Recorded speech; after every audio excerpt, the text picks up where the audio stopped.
Di pesantren itu ada orang namanya Sarpan, punya istri namanya Sarimah. Sarpan sama Sarimah ini nggak punya anak, tapi kerjaannya seneng sama santri. Jadi kalau santri tiap hari, santri kumpul ya, santrinya disuruh makan, dia masak. Atau kebalikannya, santri itu dimarahin. Woi, para santri ngaji. Mbah Sarpan nggak ngaji, dia masak, mateng, beres santri, beres ngaji, suruh makan. Nah, dia nungguin. Jadi kerjaannya tiap hari cuma itu. Mbah Sarpan tuh unik. Mbah Sarpan itu cuma punya domba. Jadi kalau kepingin nyenengin anak domba ini dijual, terus begitu. Jadi dombanya itu ya pokoknya dijual untuk makan. Jadi kerjaannya cuma itu. Ini gak kelihatan Mbah Sarpan ini siapa, tapi senengnya sama kiai luar biasa. Jadi yang namanya kiai ngomong pegel gitu, wah udah sibuk mencetak. Suatu ketika biar tahu juga, sampai sama istrinya, gentengnya kalau bocor itu perempuannya itu dipanggul, disuruh benerin genteng. Jadi benerin genteng, naik kamu sini mak, sok benerin. Banget cintanya sama istrinya. Tapi yang namanya istri, bibirnya dua, atas sama bawah. Atas diem, bawahnya protes. Bawahnya diem, atasnya yang protes. Suatu ketika ngomel, Pak hidup kok susah. Saya ingat sama jenengan tuh dari dulu sampai sekarang itu orang melarat tuh. Kita ini kok jadi orang melarat tuh. Bok kali-kali kita jadi orang kaya. Protes. Apa kata Mbah Sarpan? Mah, udahlah nggak usah protes. Jalanin aja hidup. Hidup itu kita jalanin, bukan jadi musibah. Wong kita dikasih umur sama Allah ini aja udah nikmat. Dikasih hidup itu udah nikmat. Dikasih sehat ini juga udah rezeki. Ya, walaupun kita nggak dikasih anak, nanti kamu tahu.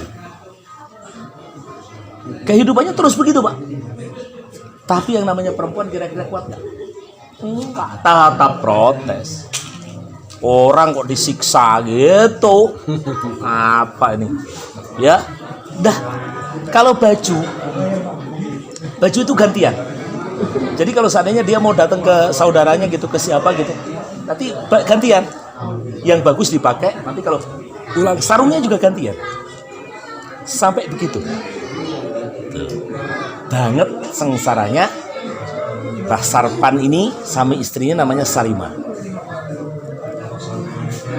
Suatu ketika lebaran, bertepatan konon lebarannya itu hari Jumat. Nah, ceritanya si istrinya protes, Pak kalau bisa kita itu harus jadi orang kaya. Wes toh, orang usah, jangan jadi orang kaya. Nanti pertanyaannya banyak.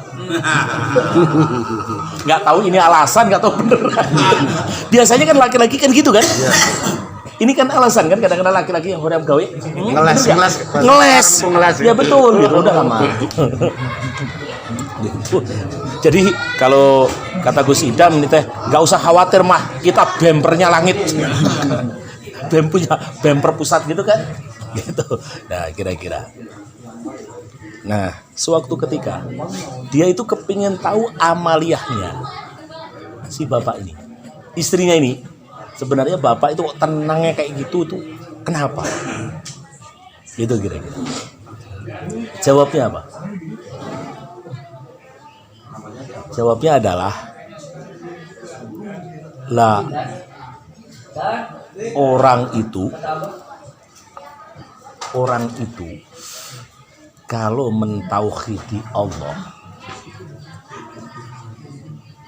kita itu gak usah khawatir. Kata si laki-lakinya ini, kata Mbak Sabi, pokoknya hidup itu gimana Allah ngaturnya aja. Jadi wong kiai lo ngomong la ilaha illallah. Jadi tiada Tuhan yang kita sembah kecuali Gusti Allah. Pokoknya jalanin saja. Lah Mbak Sarpin itu dikit-dikit ya la ilaha illallah. Ada petir ya la ilaha illallah gitu. Melihat apa yang ada ya la ilaha illallah. Jadi kalimat itu tak andalan. Makanya sekarang nyampe nih. Makanya kata Kak Baha, Gus Baha, ya, apa yang dikatakan Gus Baha? Yang namanya kunci surga aja la ilaha illallah. Jadi orang yang ngomong la ilaha illallah itu tidak mungkin jadi kafir. Masa gara-gara tahlil nyepengan patok jadi kafir gitu kan? Ini kan unik gitu. Betul, mustahil bin mustahal gitu. Gitu kan? Makanya orang yang seperti ini orang ngaco namanya. Masa gara-gara Mas Joko tahlilan di kuburan megangin batu nisan gitu ngomong la ilaha illallah jadi murtad kafir, kan koplak jelma gitu. Itu teh namanya apa? Bani Pajero. Perang Bani Pajero, panjang jenggot otak separuh. Gitu kira-kira. Nah, dia itu orang ini senengannya adalah kalimat la ilaha illallah. Karena memang dipaksa waktu lebaran hari Jumat, ditangisin minta baju baru kepengen kayak orang lain, Mbah Sarpan ini marah. Rumah dulu itu kan rata-rata dari bambu, tiang-tiangnya kan dari bambu. Mah bener kamu ini kepengen kaya? Iya, yakin. Ya udah, kalau kepengen kaya, mari kita buktikan. Mau ambil linggis, tiang tengah rumah itu dipukul, berak seketika. Karena dipukul pecahnya bambu, delalah kersane Allah karena mukulnya la ilaha illallah, dipukulkan pecah eta bambu, keluar butiran emas. Isinya bambu teh emas semua. Terus pamit sama istrinya, mah karena sekarang aku udah tahu, kamu udah tahu siapa saya, ya wayahna sekarang aku pamit, aku tak langsung ngadep Allah. Hari itu juga mati almarhum. Tak ceritain jenengan, delalah gitu tuh, ya Allah buka rahmat, ya dibereskan sama Allah, istrinya juga ngikut meninggal. Ceritanya artinya manungsa itu tidak bisa dilihat dari luarnya, walaupun bodinya jelek, tidak siapa-siapa atau dia wali. Ayo. Hari disuruh baca Yasin gelepotan, tapi belum tentu loh. Kadang-kadang wali itu muncul yang membacanya gelepotan tadi. Kalau ziarah paling dulu nangis, maulid paling dulu nangis, menakib paling dulu nangis. Jadi artinya seperti itu. Nah, bapak-bapak yang perlu dipahami, ketenangan itu adanya bukan di alam dunia, ketenangan itu adanya di akhirat.